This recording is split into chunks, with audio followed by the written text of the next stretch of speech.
Conversations with Nicole. Let's talk about it.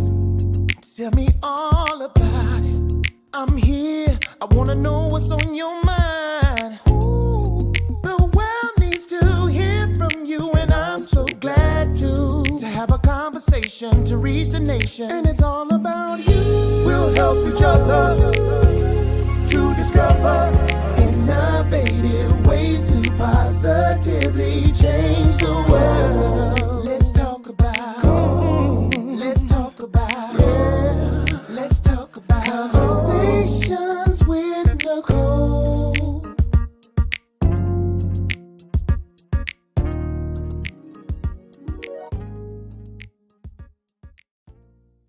Greetings. Happy Wednesday. Welcome to Conversations with Nicole. I am Nicole Everett, your host.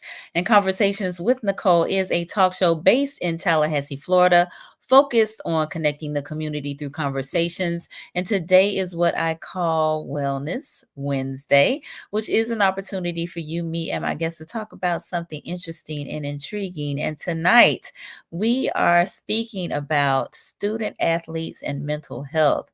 My very special guest is Dr. Ashley Boles, and we are super excited and delighted to have her with us tonight. But before I bring her on, I need to hear from you. Where are you tuning in from? We are live on Facebook, on YouTube, and on my personal LinkedIn page. And so we want to know where you are tuning in from. So put your city, your state in the comments so we can give you a shout out. And this is an interactive live, okay? So we want your comments, your questions are welcome. So tag your mom and them, tag your coach, tag your athletes in the family. They need to all be here listening to this conversation and engaging with us. So I see a few folks, Karen Bowles on. So evidently is some relation to Dr. Ashley. I don't know who, but she gonna let us know. But thank you for being here. We got Miss Keisha on. Thank you for being here, who is here in Tallahassee. And my mom is tuning in from Miami. Thank you for being here, Ma. Appreciate you. All right. So I know there will be others joining us shortly, but I'm going to go ahead and share Dr. Ashley's information with you. She earned her BA in psychology from Catawba College, I hope I pronounced that right, where she played soccer with a double minor in business and coaching and a master's of art in mental health and school counseling from Campbell University. A lifelong learner, Dr. Ashley recently defended her dissertation examining student athlete mental health concerns across NCAA divisions, injury status, and marginalization status. And look, it's been so long since she sent this to me. It says will be graduating, but she has graduated from the University of Memphis Counselor Education and Supervision doctoral program last month. So hot off the press is Dr. Ashley Bowles. Evening. Good evening. How are you doing? Doing well. How are you? I am very good. I'm very good. Blessed to be here. Good, glad to have you. So tell the people, who is Ashley, Dr. Ashley? Not what you do, but who are you in your own words? In my own words, I am someone who cares for others and who wants others to be their best selves. I've been a school counselor for the past 10 years, so I like to pour into the youth, or anybody that I can reach, and just hopefully be a light that allows them to be who they are. Beautiful. Love it, love it, love it. All right. So we have got several people chiming in. S. Riley from PA. Thank you for being here. Jennifer Jackson. Hello, Dr. Bowles. And Nicole from Cousin Jen in Kentucky. Hey, Cousin Jen. And Karen, that is your mom. Thank you for being here, Mom. We appreciate that so much. Listen, tell your sisters Iris and Dot, they need to be on here. I need to see them in the comments, okay? All right, wonderful. Well, we are going to get started, but before we jump into this topic, I want to just talk a little bit about, how you even came to get into this work. I mean, I know, yes, you were an athlete, but what inspired you to do your dissertation on student athletes and mental health? I'd like to start, Nicole, by saying that September is National Suicide Prevention Awareness Month. Yes. And so when I applied for my doctoral program, it was shortly after Bryce Gowdy. He was a football player that was going to play at Georgia Tech Mm, after he died by suicide yeah. before his first semester. And when I did my presentation for why I wanted to be in the program, it was largely because I want to be able to help other student athletes to find ways to find help before they get to that point. Um, as a student athlete, I was the only Black girl on my soccer team all 4 years at Catawba College. You did say it correctly. Mhm. Um, and I know that there were different mental health concerns that I experienced that my teammates didn't always necessarily experience. So, in understanding that mental health and the way things have progressed to where suicide has come to be the second leading cause of student athlete death, Mm, as opposed to the fourth in the past 10 years, just knowing where we are, I knew that I wanted to do something to make sure that people understood the severity and the need to understand mental health for everyone, but it's specifically for student athletes. nice. Okay. Well, you are right, in terms of those numbers going up, and we especially saw the numbers go up during the pandemic, across all of the populations, but especially amongst Black boys and girls, which I think was kind of a shocker to most folks. So, but yes, all right. So thank you for sharing that background and that history in terms of, what brought you here. We got a number of your people chiming in, so let me go ahead and acknowledge Kayvon. All right. Who is that? That's one of my nephews. All right, nephew. We got Kyrie. Hey, TT. Okay. And we got hello, her dad's sister, Aunt TT, Uncle Amos, nieces Azira and Shamar Azariah. Hmm. are all here. Listen, you better shout them all out. Love it. Look, I love my family. I would not be where they are. You mentioned my partner Sherelle earlier. They've been there for me, especially through this dissertation. But for my parents and my aunts, uncles, brothers, sisters, cousins, they've been there for me and supported me on this entire journey. So I would definitely not be anywhere without them. Nice. There's nothing like family for sure. All right. And we got Miss Tracy Golay here in Tallahassee who has joined us as well. Thank you for being here, Tracy. So, I think you kind of gave us a little bit of a segue to our topic. But again, we're talking student athletes, mental health.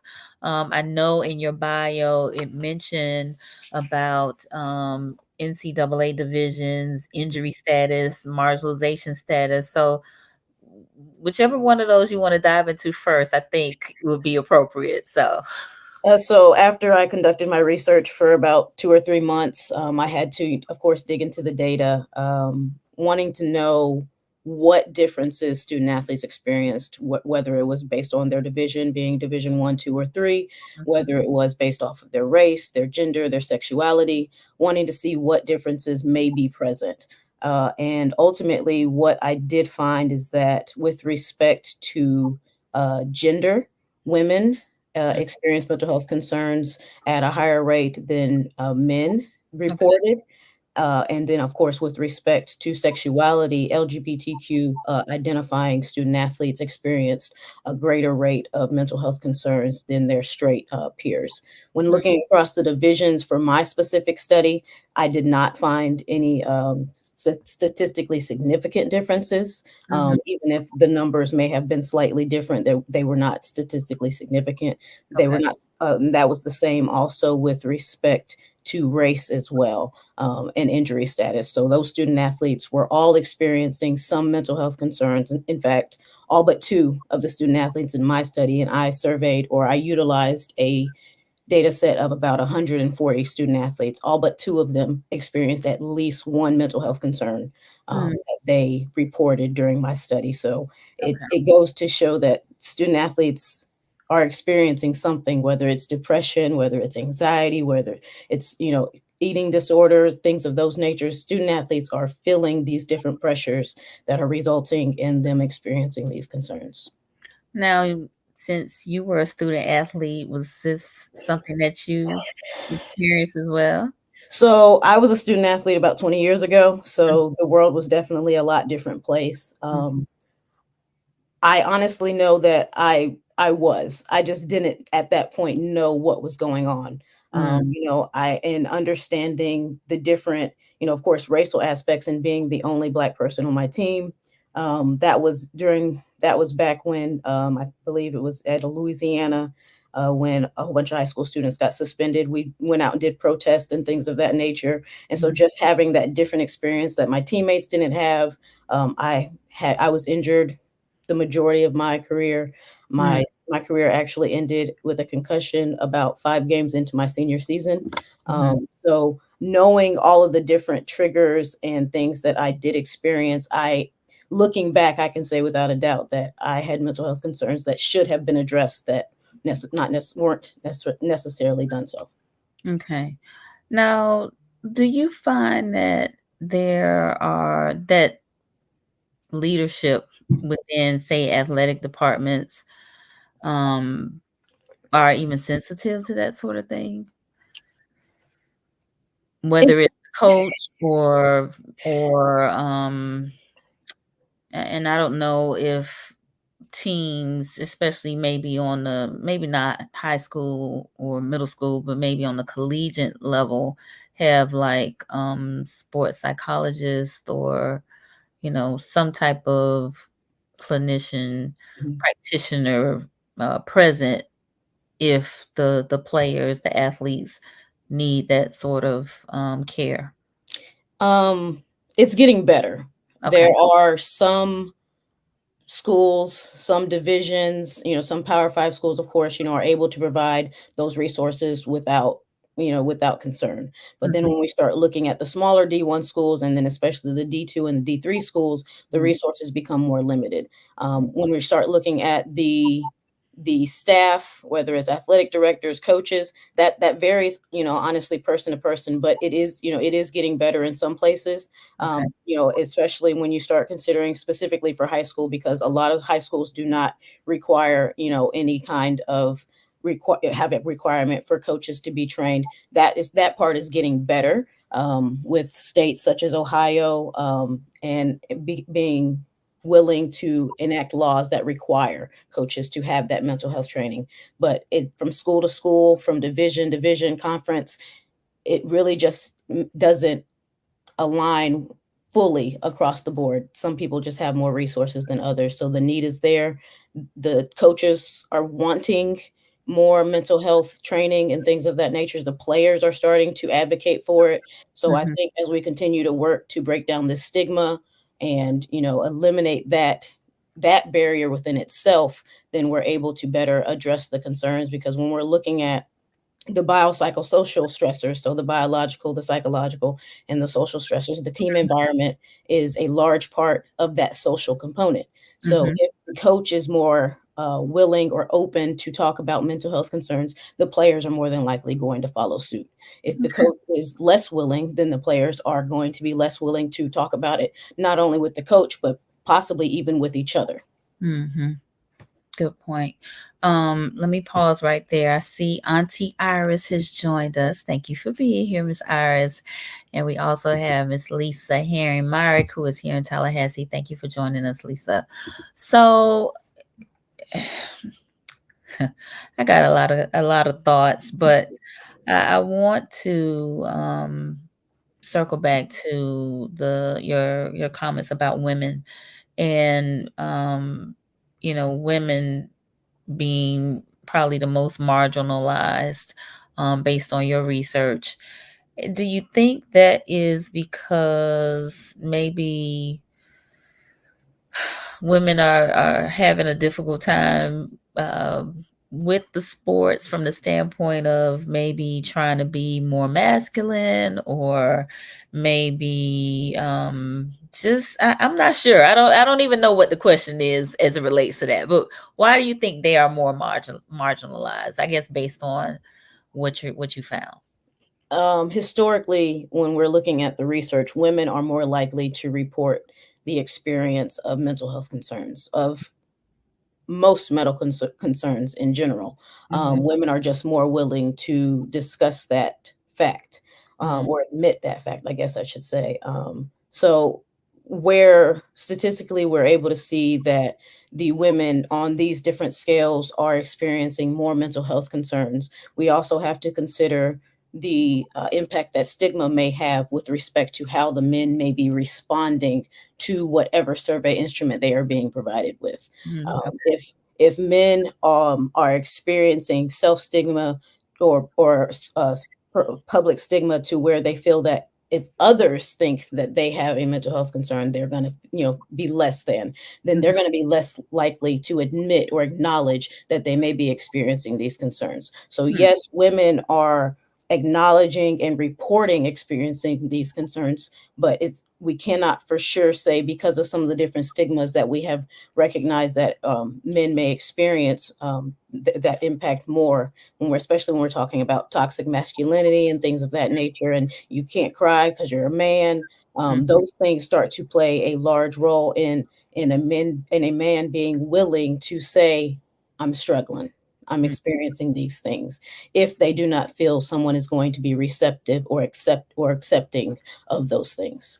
Gotcha. Okay, good. But but also in that, women are also experiencing, they do have to experience more likely the sexism when we start looking at social media and how women athletes are treated, Mm, compared to men, and things of that nature, the trolls that they may experience, because of whatever may be going on with, like you said, some people, if we look at the Caitlin Clark, the Angel Reese type of thing, we're all putting each other against each other, and we're mm, not considering what that's doing to those players' mental health. yeah, So they're experiencing those things as well, but we can't just say, okay, the men, they're not experiencing it as bad, so it's not as important. We still have to address that as well. we do. We absolutely do. We got a few folks that joined us, and we do have a question. So, hey, Tangela Lofton here in Tallahassee, and Miss Vanetta Blakely Vaughn in Charlotte, North Carolina, who is a clinician. All right. So, Lisa, as school social workers, aren't they involved with team sports at all? It that really depends on location. If we're talking When we're talking a school social worker, we're thinking more about middle school or high school. Mhm, That may be a possibility, but given the requirements of school social workers, that's like not likely something that they're able to fit on their plate at this time. mhm. Yeah. And look, I've most recently found that not only maybe school social workers, but also psychologists or school counselors, many of them are servicing several schools, Mhm, not just one school. And so, you know, depending on the district, they may be really inundated mhm. with cases. So, yeah. Jennifer says, so true. And Enigma E said, I pray for Angel Reese and Caitlin Clark's mental health because social media is a beast indeed. Yes, it Yes, definitely is. definitely. Thank you for that, E. So, all right. So I didn't even think about that when you talked about the sexism. But yes, I could definitely see that as the marginalization piece. I want to transition a little bit because this is kind of related to me into identity. You know, Mhm, I think oftentimes we maybe hear of athletes and probably more so as you get on up in like the professional, collegiate and professional levels, um, where if a player, for instance, gets hurt and can't play, there's a identity crisis because mhm, so much of the game is who they are. mhm. So, can you speak to that a little bit in terms of, student athletes and mental health and their identity? Yes, I mean, I could speak to it personally as well as, what I've studied. Mhm, But just in general, especially when you're considering, like you said, professional athletes, high Division 1 athletes, and things of that nature, this is more than likely a sport that they've played the majority of their life. mhm, For me, I started playing soccer when I was 4. Ooh. So to have that sport abruptly taken from me, not just at the end of my career because of my concussion, but throughout intermittent times throughout from different injuries. And Mhm. then you have to wonder, when you can't be with the team, when you can't be at practice, when you're stuck in the room because you have a concussion or things of those nature that separate you from the team, you start to wonder, you know, who am I? And so there are, the resource does state that student athletes or athletes who identify more as an athlete are Mhm. more likely to experience greater mental health concerns if they do experience injury and it's not addressed appropriately because that is such a key factor to who they are. Mhm. So that's one of those things when you're looking at student athletes or athletes in general, when they're preparing for that transition, you can prepare to know that, oh, I'm going to college now. I'm not playing a sport anymore. Oh, this is my last collegiate game. I'm not playing anymore. You can prepare for that essentially, but it still doesn't take away the fact that a part of you has shifted because you don't necessarily have that piece. But then to also have that abruptly taken away with injury, that's something that becomes a little more difficult to manage if not addressed. Yeah. So, athletes spend a lot of time practicing and preparing to compete. Mhm. And, I'm just thinking now, as you said what you said, my thought would be try to make them a more well-rounded human being by getting them involved in some other things such that if something should happen to the sport that they love, that they've been playing since they were 4 years old, should they no longer be able to play that, they would have these other things to kind of fall back on. But again, as I was thinking about that, I was also considering again the time that goes into competing and trying to be your very best so that you can prevail and win and be a champion, right? So when you think of it, the research says the NCAA says student athletes, whether Division One, Division Two, Division Three, spend upwards of 60 hours a week doing athletically connected things and academic things. That's more than a full time job, Yes. and they're still expected to do all of their homework. They're Yep. expected to travel. They're expected to practice. They're expected to be at meetings. They're expected to be at weightlifting. They're Yep. expected to do all of these things that regular students don't have to do. Regular students that are not, don't have to do. So when you start thinking about they are literally in the field house 12 hours a day, Yeah. how do you easily remove yourself from that? But that is one of the things, like when we start looking at the divisions, Division Two and Division Three emphasize more of the well-rounded quote unquote student athlete.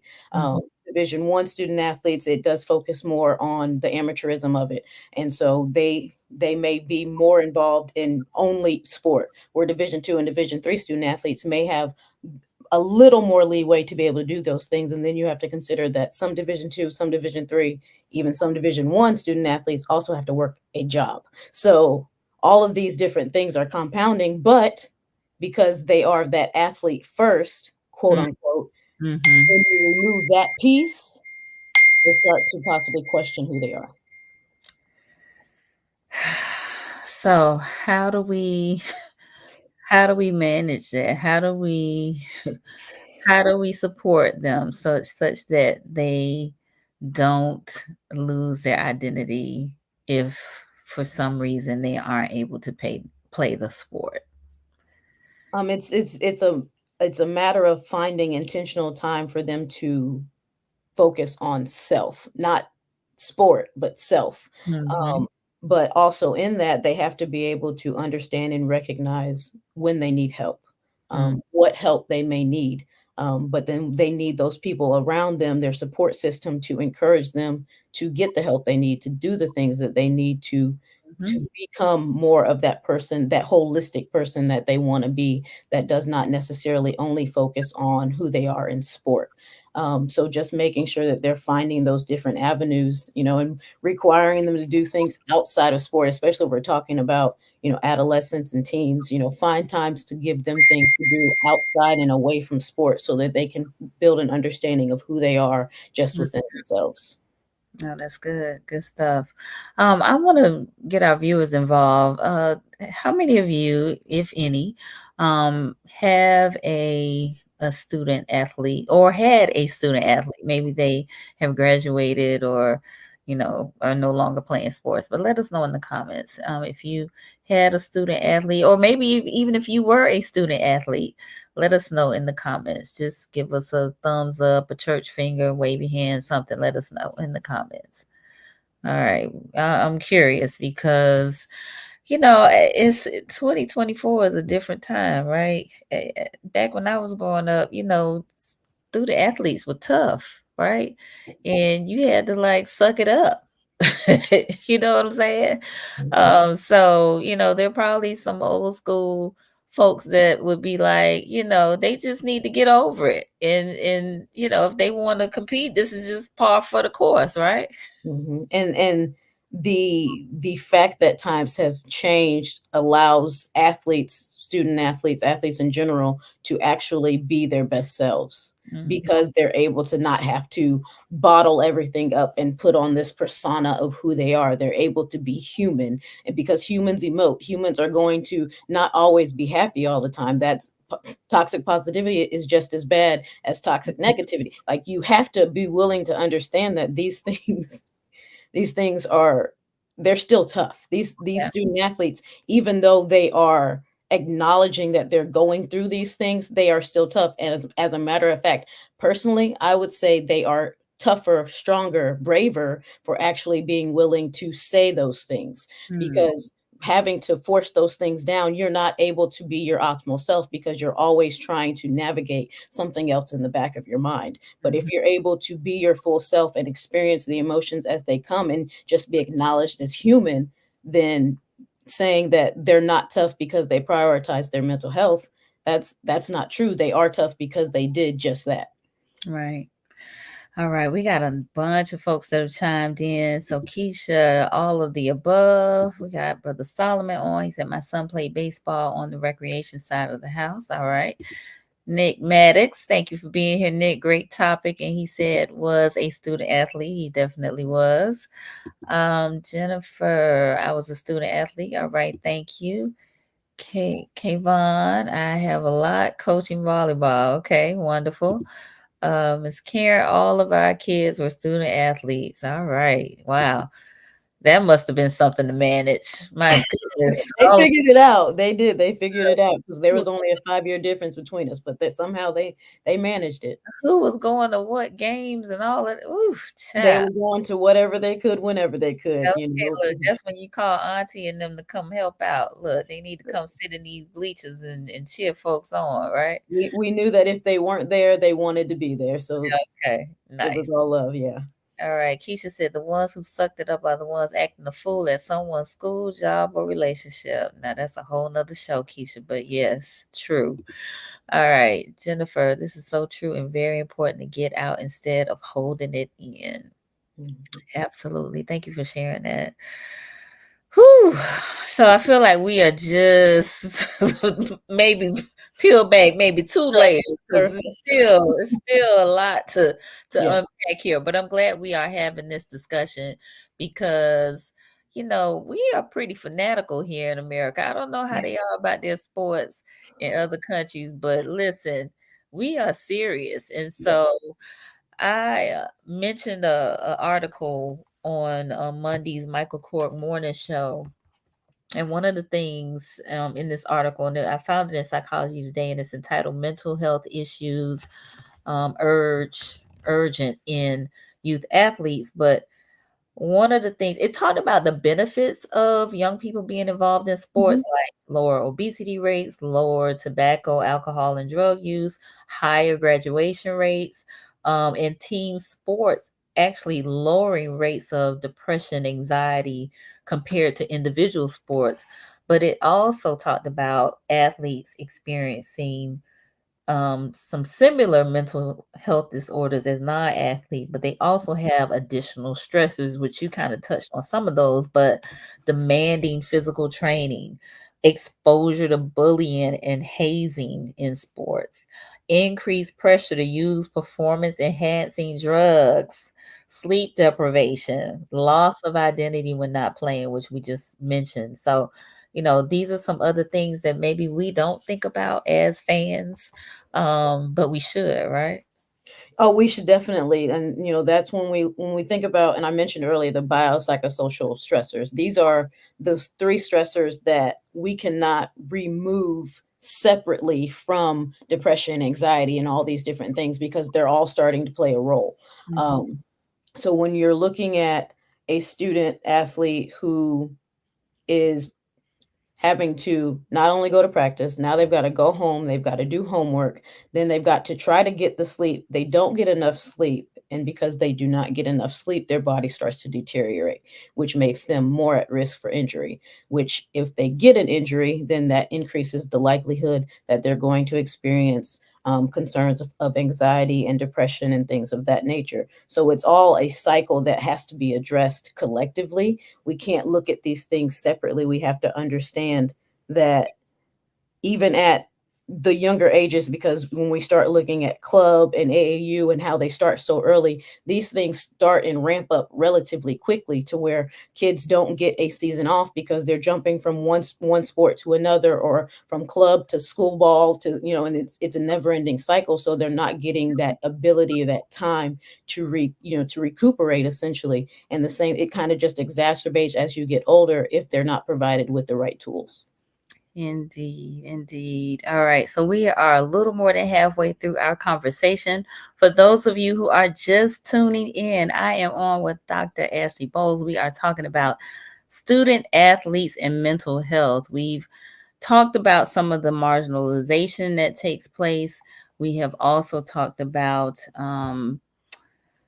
women in particular who seem to be the most marginalized, but also identity crisis amongst student athletes, and the whole thought about kind of sucking it up, right? Yeah. hmm so one of the things that you and I talked about when we first had our conversation was the idea of using bravery to overcome obstacles. So Right. can you talk a little bit about that? So a few years ago, I had the opportunity to meet Lady Krista Samaras, who has a company, Get More Brave, and she works with student athletes. She works with high schools. She works with different networks to provide them with tools to overcome fear with using bravery. The ultimate thing is that we all are going to experience fear. It goes back to us being human. Fear is going to come. There Mhm, is not anything we can do to stop it from coming, but we can get to a place where we become better able to navigate it and overcome it. Um, mhm, and a lot of that, like when we start looking at how that can impact mental health, it takes a lot of bravery to be willing to ask for help. mm, It takes a lot of bravery to do all of these things when you're supposed to be this strong, put together athlete that people look up to. mm, So being able to help student athletes, help individuals understand that they have the tools within them to identify, what their different symptoms are when they're experiencing fear, when they're experiencing anxiety, when they're experiencing depression, starting to become more understanding of what those things look like for them personally, to better understand, okay, I'm experiencing this that means that I'm likely experiencing fear because my hands are wet, I'm starting to sweat, things of the nature. So understanding those different symptoms that people are experiencing and then being willing to push through that. A lot of times we all, we'll get to a point where we'll it'll be too much for us. So if we can get to a place where we are able to push the boundary, extend the comfort zone that they're experiencing, then you can become a little more comfortable each time with respect to how to overcome that fear, that depression, that anxiety, because those things are going to come. That's not the question. mhm, It's a matter of what you're going to do when you're experiencing that, and you use a specific understanding that when you are creating and setting goals that you're going to chase, you have to understand beforehand the obstacles that you're going to experience, because those obstacles more than likely are going to come. So it's if we're better able to head those up before they get there, prepare for them when they actually happen, we may actually be able to stop it before it becomes too much. Okay. Very good. We got a few comments. Tiffany Clavin, I think is Listen, okay. um, the unknown will cause fear. Dot Ely. So I don't know if that's Miss Dot, ye- but it's okay. Thank you for being here. oh, the unknown will cause fear, and then Auntie must have said it. So yeah. Gotcha. Okay. Thank you for sharing that. All right. So Keisha was asking, what's the name again for Get More Brave? I think You can look. It's at morebrave.com. Okay. I'll try to get that in the comments too. Ooh, got a tickle in my throat, y'all. Excuse me. All right. So, Solomon, having healthy conversations can help out a lot, especially within these single parent households. Many of these boys will push themselves unnecessarily, especially if they are living in poverty. Mhm. You want to speak to that? So, a lot of that is it's a combination of, they feel that they have to do it, but it's the fear of what's going to happen, if I express these things. Mm, Especially in the Black community for a very long time, and to a certain extent in some parts of the community still to this day, going to a therapist or acknowledging that you're experiencing these mental health concerns is frowned upon, or something that you don't do. It's still taboo in some places, and some Black communities may say therapy or counseling is for the white people. Counseling is for everybody. mm, You're either in counseling or you need to be in counseling. I think those are the only two people in this world at this point. right. And it's just a matter of having to normalize those conversations. If they're never having those conversations, how do they get comfortable having those conversations? Mm, You have to be willing to, and a lot of people like kind of attribute it to the gentle parenting. I don't. It's, to me, it's not gentle parenting. It's as simple as allowing your child, your teenager, your young adult to express themselves. They are human too, just like we have emotions. They have emotions, and they have had less experience with their emotions than we have. But if mm, they're seeing us lashing out and yelling and doing these different things when we're upset or when we're depressed, or they're going to mimic what they see. yep. So you have to prepare them for those conversations. My niece is, I think she's 8, 9, I don't know, there's too many of them. But she'll have her meltdowns, and I'll be like, "Look, you can be upset. There's nothing wrong with that. You can cry, but we're Mm, not going to scream. We're, right. you're setting boundaries on, you can have your emotion. There's nothing wrong with the emotion. The Mm, the issue often, if there is an issue, arises because of how they reacted to that emotion as opposed to responding to it. yes. Okay.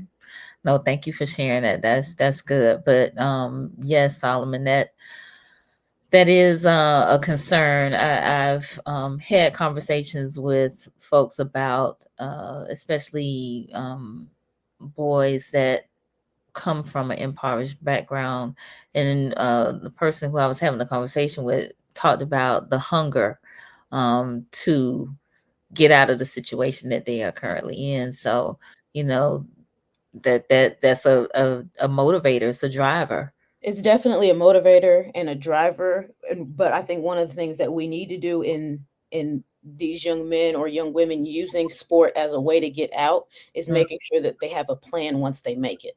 yeah. Far too many of us, we have a plan to reach this big thing, and then we get there and we're like, well, what do I do now? And Mm, then the opportunity that you worked so hard for just kind of, goes to the wayside because you got there, but you didn't know what to do with it. absolutely. All right, we got Mr. Warren Cave with us this evening, who's here in Tallahassee. Thank you for joining us. He said, "This is good, but I'm okay when I'm not okay needs to be cut, burned, and destroyed from the root. I'm not okay and need help needs to be promoted more than anything. I know from struggling people to for struggling people to overcome." So I think, Warren, the sentiment of it's okay to not be okay, Mhm, at least my interpretation of that statement is, like you said, you talked about, you mentioned toxic positivity, mhm, right? And mhm, so the whole idea that everything is happy and going your way all the time. Like that's how I interpret that statement. And mhm, others may have a different interpretation of that, but the whole statement of it's okay to not be okay just to me simply states that you're not gonna it's not gonna always be you're mhm, not gonna always be on the high. There are gonna be some low points, and it's okay to have those low points, mhm. you know? Yeah, in my office, I've been a school counselor for the past 10 years. In my office, one of the pillows says it's okay to not be okay. Mhm. And a lot of times, like I intentionally have that pillow and a feelings pillow in my office because, the students will come in and they're angry, they're upset, and they don't necessarily know why. I have them look on the it's okay to not be okay. And then it's like, okay, you're not okay right now. That's cool. We understand that, but what are you feeling? Like Mhm. where exactly are we? Because Right. it's good to recognize that you're not okay, but it's like what are you going to do with it next? Mhm. We can't just sit with I'm not okay. We can't just sit there. We have to do something. We have to move from that in some capacity. I love that because one of the things that I don't think we do enough of is really lean into what we're feeling. Mhm. We kind of are relegated to maybe four or five Yeah. different feelings. Mhm. We allowed to be angry, sad, happy, maybe surprised, fear, Mhm. but there are many other feelings out there. And so, leaning into really what it is that we are feeling, I think will help us to know how to manage it and really get to the root cause of why we are feeling this way. And can Mhm. we choose something else? Can we choose another feeling? Because there are some thoughts that are going along with these feelings, right? Mhm. I mean, when you think about it, a lot of the times the emotion that we see is kind of just the tip of the iceberg. So more often than not, like you said, we see when somebody's happy, sad, mad. We see those things. But then a lot of times when you start to look under it, okay, why are you mad? I'm mad because I don't understand the problem in math, and I'm mad at that because now I feel that I'm not capable. So there's so many different layers that you have to start digging under to why Mhm. is that what we're seeing? What is under that? There's Right. so much more than what we see than the outburst or what somebody may show in that brief reaction. There's so much under that, and far too many times we don't actually go to look to see what's under the iceberg. Mhm. Absolutely. Yes, under the iceberg. Exactly. All right. Warren said, "You got it, Nicole Everett. It shouldn't have to take something major before we say I'm not okay." That Yeah. is that is the truth, but you have to get there. That's not something that a lot of folks are able to just do immediately. That somebody has to help them get to a place where they're comfortable. There has to be somewhere that makes them feel safe enough to acknowledge that and Yeah. not feel that they're going to be ridiculed or anything like that by whoever they share it with. Absolutely. You said something there. Safety is really big for human beings. And if there's a lack of safety in our lives, then we're going to do some things to get to a safe place, because otherwise we are in a, what do they call it, fight, flight, Flight or freeze. Mhm. freeze. Yep. And so, yeah, your systems, your bodily systems are on high alert when Mhm. you are not safe. Mhm. Okay. Trying to make sure you are protected. And Yes. so, we definitely, I mean, I think that's a lot of our issue today across, Mhm. all types of relationships and systems and things of that nature, is that people have a safety need. Yes.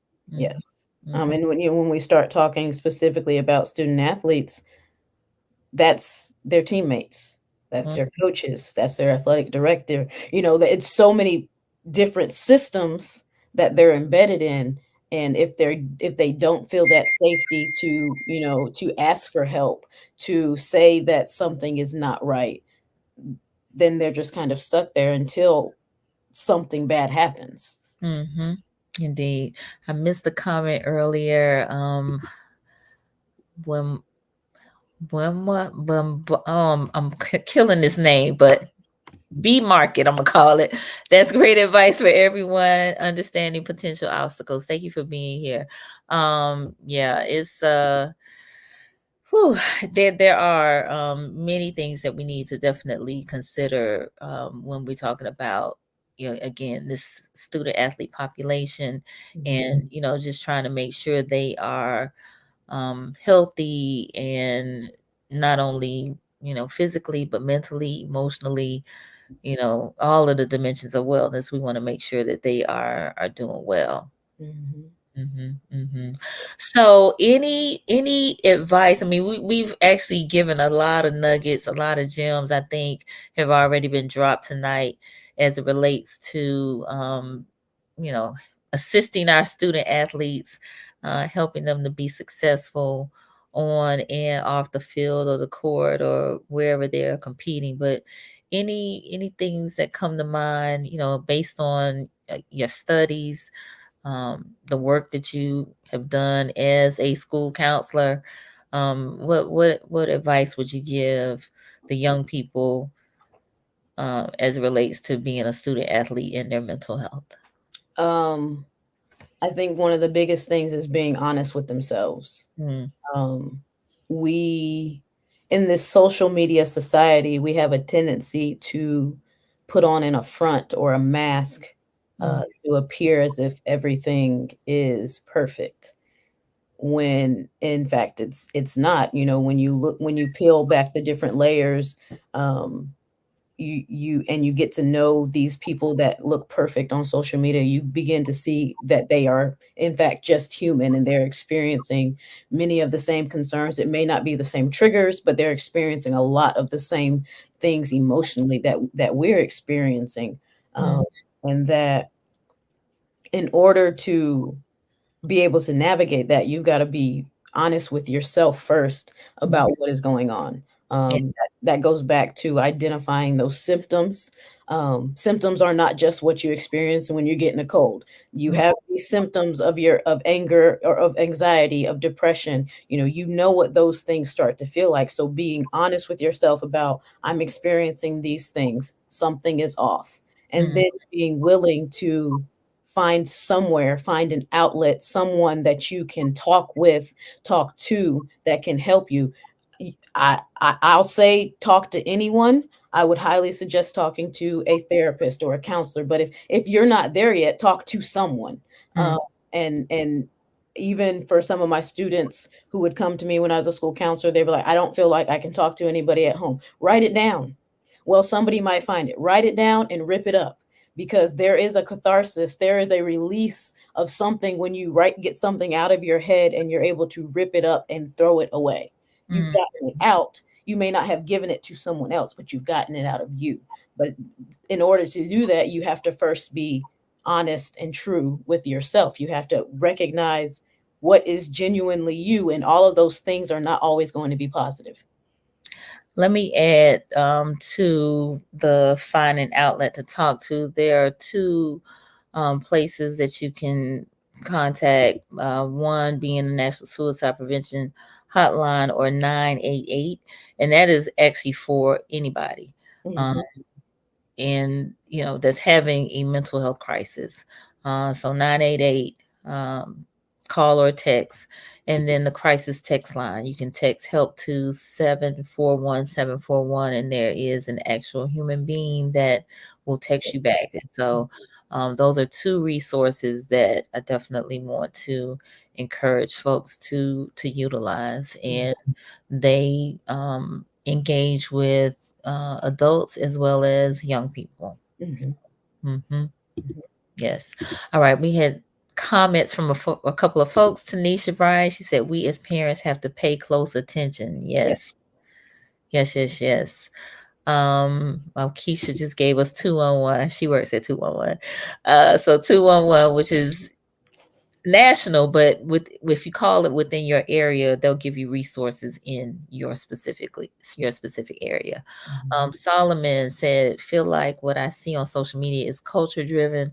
Black folks tend to imitate what others are doing versus other races doing their own thing individually. Is this accurate or not?" Eh, Yeah. Yeah. somewhat. I mean, somewhat, but even in that, whether we are imitating others or others are imitating us, we are not being our true selves no matter what. So Right. that negates the fact of getting us to a space where we're able to acknowledge what is going on within us to be able to make something different or better happen. Indeed. Lisa, yes, helping the youth express their emotions, feelings. We do several check-ins during the day about how they may be feeling. Yes. Mhm. Um, And I think for parents in general, especially parents of teenagers, middle school students, elementary, like asking the "How are you doing?" isn't it. You've mm, got to be a lot more specific. I've texted one of my nephews before, and I was like, "How are you doing?" Because it was through text. I'm like, "But how are you really doing? Don't give me a fine and okay. I need to know. I need to know something more specific. So sometimes that requires you to change up your questions. yeah. So just being sure that when you're allowing them to express themselves, genuinely allowing them to do that. I had students, they'll come into my office, they may be pissed off or upset about something and they may cuss. Got it. Cool. Say what you need to say as long as you're not being disrespectful. Mm, But once you step out of this doorway, I need you to acknowledge, remember what the rules are, but I'm not going to stifle the way a student experiences their emotion, because then they're less likely to express it. mm, So being willing to, sometimes they're going to say words that you don't necessarily want to hear, but if you're allowing them to genuinely express themselves, you can maybe talk about how they said it later, but let them get it out, because the minute you stop them and say, don't say that, they're they not shut going to say down. anything. Yeah, they shut down. Oh, that's good. Tanisha said, exactly. I dig deep and pull things out of my daughter. You have to. Yeah, that's good. Good stuff. Thank you for sharing that, Tanisha. So you were actually kind of on the roll to my next question, which was advice for parents. So Tanisha said, pay attention, allow you to express themselves, how they need to, want to, but not in a disrespectful way, but express themselves. Anything else that you would say to parents? If we're talking parents of elementary, middle school, high school students, and they have phones, check those things. Um, these kids know every way around everything. You've got to make sure that they are okay. Sometimes that means you have to invade their privacy, especially if you have a concern. I'm not saying that every day you should go and go through their room. Not saying that. You should hopefully have a relationship with your child to where they are willing to come to you when they are experiencing something. But in the event that you do not feel that they're sharing things, or you feel that something is wrong, they are not okay, there are sometimes other means you may have to take. But the first step should always be a conversation with your child. You should always try to get to a place where they're willing to answer the questions that you're asking. Better yet, that they're willing to come to you without you even having to ask. But that takes a lot of intentional relationship building.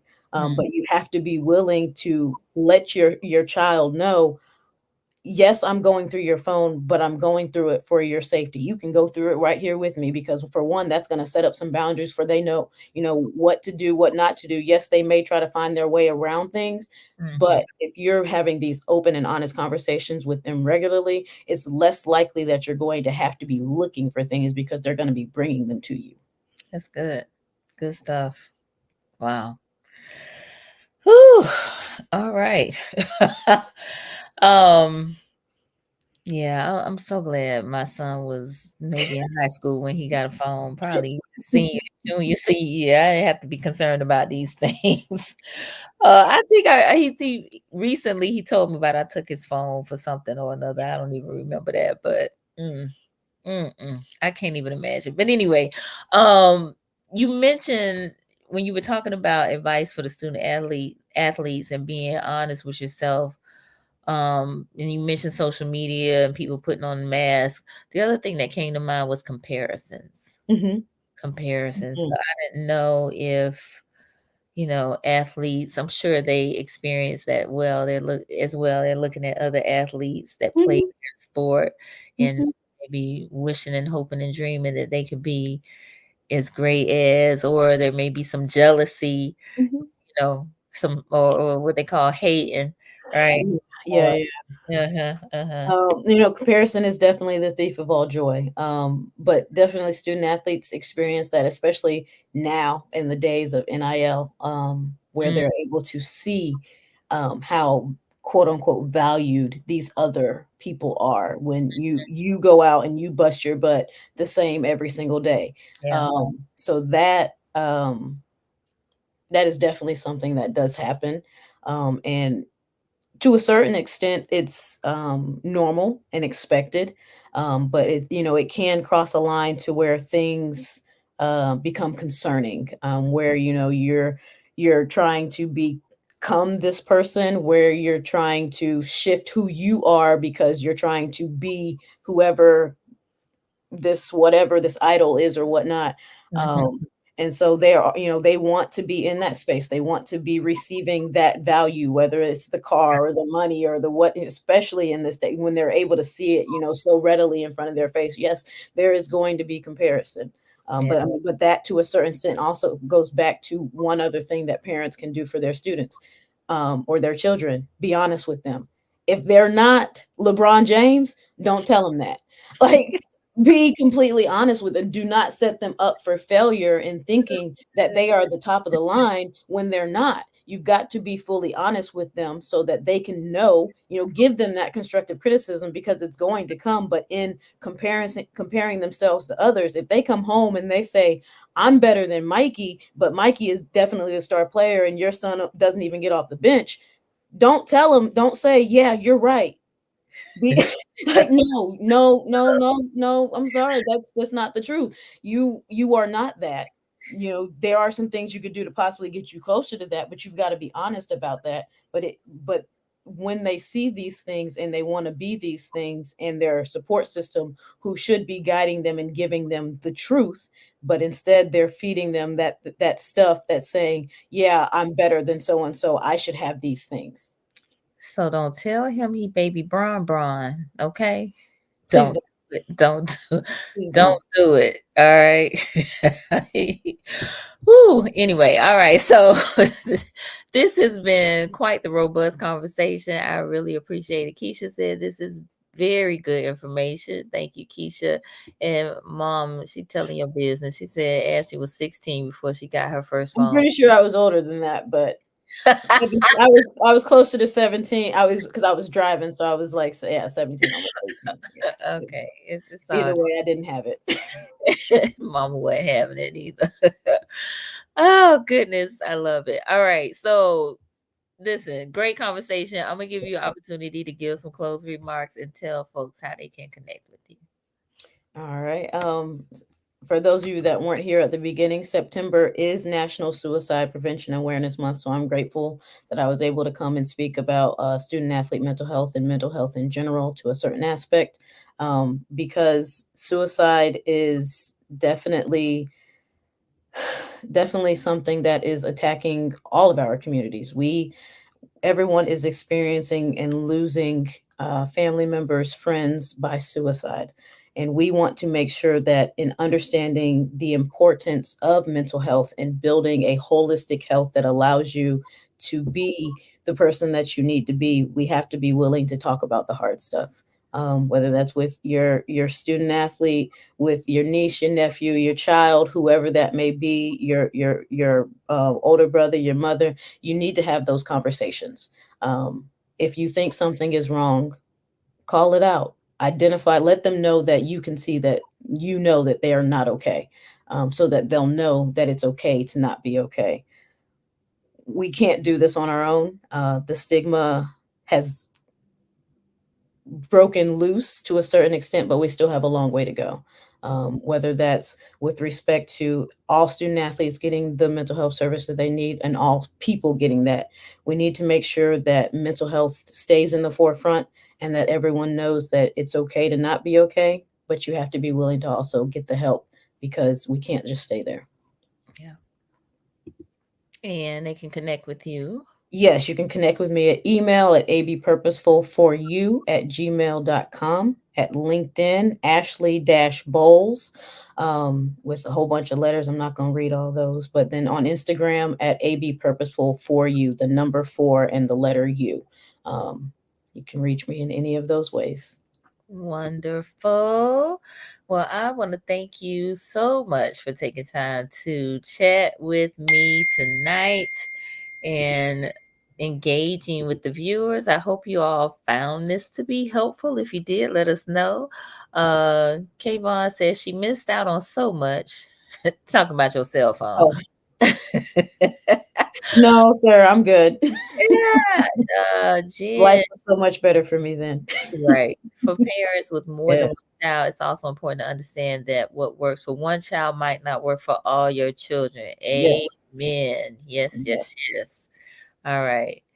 Uh well, don't do it. Okay.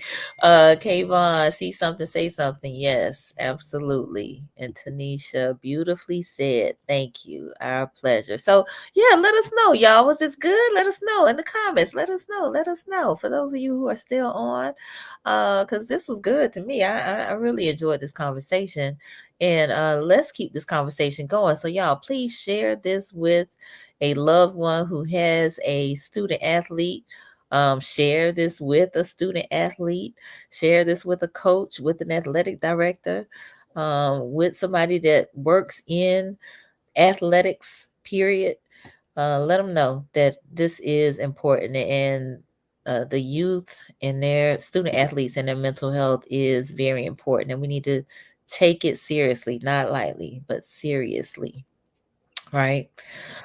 Yes. All right. So, for those of you who may be new to this platform, I want to invite you to subscribe to the Conversations with Nicole YouTube channel.